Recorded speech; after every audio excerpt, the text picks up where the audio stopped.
I'm going to be ranking every Valorant agent from worst to best based on how impactful they are in ranked. And just for reference, I am a Radiant player. Starting off in last place to nobody's surprise is Harbor. The only purpose Harbor serves in any team is a second controller, but the issue is that his wall and smoke are just a worse version of Viper's for the most part, which the rest of his kit doesn't make up, which means Harbor has no role in the current meta and is one of the reasons he has the absolute lowest win rate in all agents. In 26th place, we got Waylay. When Waylay released, I thought she'd be better for rank than she is. The dash and teleport is pretty strong, but it's hard for a lot of people to make it work, especially when agents like Jett, Reyna, and Yoru already exist with their easier to use get out of jail free cards. In 25th place, we have Taeho. I don't know if I've seen Taeho played once since he got nerfed a while back. They absolutely gutted this agent, but he can actually be a decent second initiator on the team if you decide to go that route. His rockets and drone are pretty strong as a second initiator. In 24th place, we have Astra. I really wish they'd buff this agent because Astra has been out of the meta for literally years now, apart from Pearl and Abyss. They did increase her star count from 4 to 5 not too long ago, but it just wasn't enough to see her get much ranked play. The only agent with a lower win rate in smokes is Harbor. And if you guys want to have a high win rate in Valorant, you're going to need to know where you're going wrong. And for that, I use the Valorant Tracker app. In the app, you can find important stats from your games like seeing which weapons you're best with, agent stats, map stats, and more. But one of my favorite parts of the app is being able to see my teammates' ranks and stats in the agent select screen. Sometimes it helps me decide what agent I want to play. And once you load into the game, you can even see your stats mid-game. This is pretty nice for me sometimes if I need a confidence booster after a few bad rounds instead of spiraling. And you can even see who's queued together on your team with these color bars in the app. Bars of the same color indicate players queued together. Something else I like in the tracker app is the trends tab. You can see any of your stats tracked here day by day. As someone who's interested in these type of things, it's cool to see what I'm getting better at or worse at. So don't wait, download Valorant Tracker from the link in the description or pinned comment, and thank you to Valorant Tracker for sponsoring the video. Now let's get back to the video. In 23rd place is KO. I actually am not a KO hater. I think he's good as a second initiator and can get the job done solo, but the problem with KO is you need good team coordination to get the most out of his abilities, unless you're Toto, of course. So playing a solo initiator with KO is pretty hard to do. In 22nd place, we have Sage, who actually got a decent bit better recently with the buffs to how far you can resurrect somebody and place your wall. Both of these are significantly farther, so Sage is kind of in a spot where you can pick her, but there's better options as a sentinel. In 21st place, we have Gecko. Gecko actually used to be a must pick on maps like Sunset and Lotus, but after the nerfs he had back in version 9.8,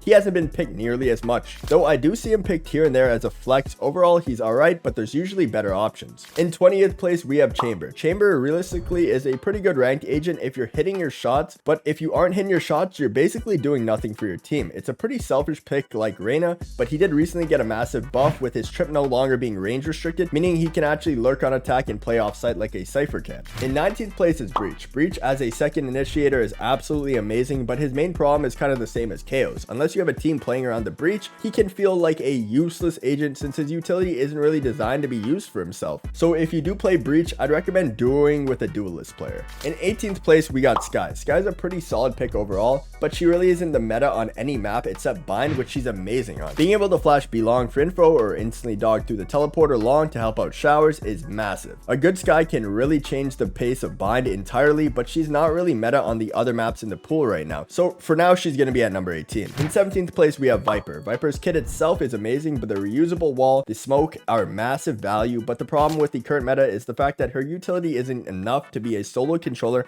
on any of the maps. The only maps you could confidently play Viper on as a solo controller was Icebox and Breeze, so unless you're running a double controller comp, she won't see much play. In 14th place is Phoenix. Phoenix as a ranked agent is really good. His kit is extremely simple with the flashes, molly, wall, and extra life. Ever since his flash got buffed to wind up quicker, it's actually harder to dodge unless you're ready for it. Phoenix as a ranked agent is pretty good, but you won't see him much in pro play since his kit isn't really built for team play. In 15th place, we have Killjoy. Killjoy used to rank way higher, but ever since the addition of Corrode and adding Abyss to the map pool, again, Vise and Cypher have pretty much taken over the map pool when it comes to the meta agent for each map. Killjoy is one of those picks though that's just good. You can't complain about it, and she's still really good on Ascent too, but she's just not the best sentinel overall at the moment. In 14th place is Reyna. Reyna as an agent in team play would would probably be bottom 5, but as a ranked agent, she's pretty good. Being able to trade your teammates and heal or play aggressive for a kill and dismiss out is pretty big, since most players in ranked will give you 1v1s, making her abilities quite strong. If you're really locked in, Reyna can be one of the best agents in the game, but it's hard to make work at times. In 13th place, we have ISO. ISO is pretty much in the same boat as Reyna, with it being a pretty selfish pick,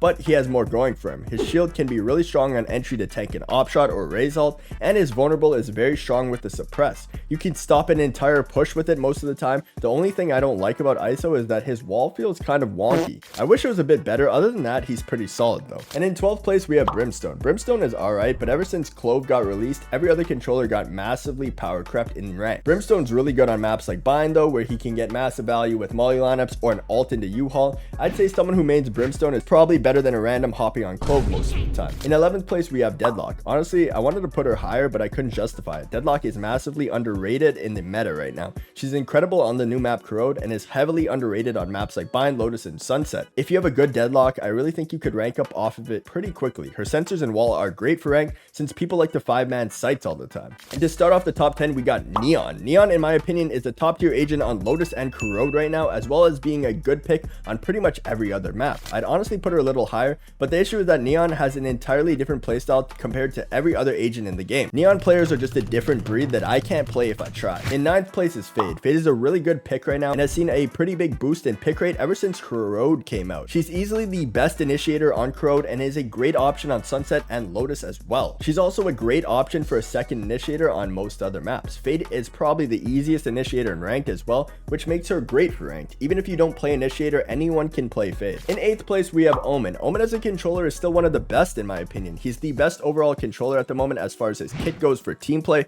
but he gets edged out by Clove for rank just because of how strong Clove's kit is. Omen's blind is massive for any site take or retake though. That ability makes a lot of rounds possible that were formerly impossible. In 7th place is Raze. The current map pool is actually pretty good for Raze. She's a must pick agent on Lotus and Bind, while also being very viable on Sunset and Ascent as well. Raze is just a pretty good overall pick, but her kit isn't the best for maps like Abyss and Corrode, meaning number 7 is as high as she'll go for now. In 6th place, we got Sova, and to be honest, you just can't go wrong with picking this agent. He's viable or meta on every map in the current pool besides Lotus and Bind, and you could even make a case that he's not that bad on Bind. But he is the meta initiator on Ascent, Haven, and Abyss as of right now, while being a good pick on Sunset and alright on Corrode. In 5th place is Cypher. When I said you can't go wrong with picking Sova, it also applies here. You can pick Cypher on every map in the pool, and he's a good pick. You literally cannot go wrong. I'd say he's meta pick on Bind, Ascent, Haven, Lotus, and Sunset, and he's decent on Corrode and Abyss also. But overall, this agent is still a beast if you learn how to play him correctly with some good setups. In 4th place, we got Jet. Jet is another one of these agents that you can pick on any map, and it's a good pick overall. She's a fantastic agent at the moment with good depth in the map pool, and gets even better if you're good with the op. But opposed to how it used to be, I think you can get away without a Jet on most maps, apart from Ascent now if you don't want one, with Yoru and Neon filling the entry duelist role. In 3rd place, we have Vise, and honestly, this agent is just busted right now. Her flash timer is pretty short, meaning she can flash for info multiple times in a round for free.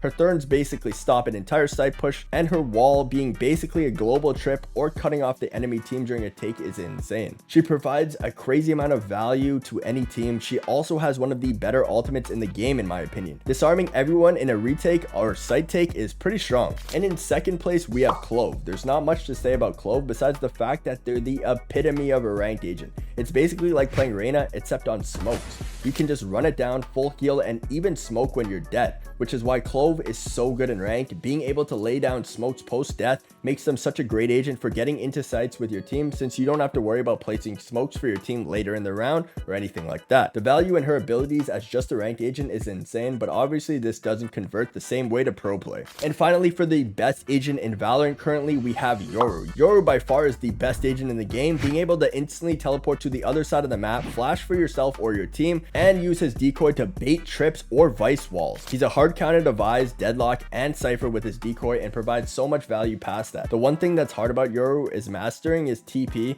and this agent has a really high skill cap. If you do decide to main him, take the time to learn him properly. Here's a look at the completed tier list of all the agents, and if you guys enjoyed, leave a like and subscribe, and join the Discord in the description for free coaching.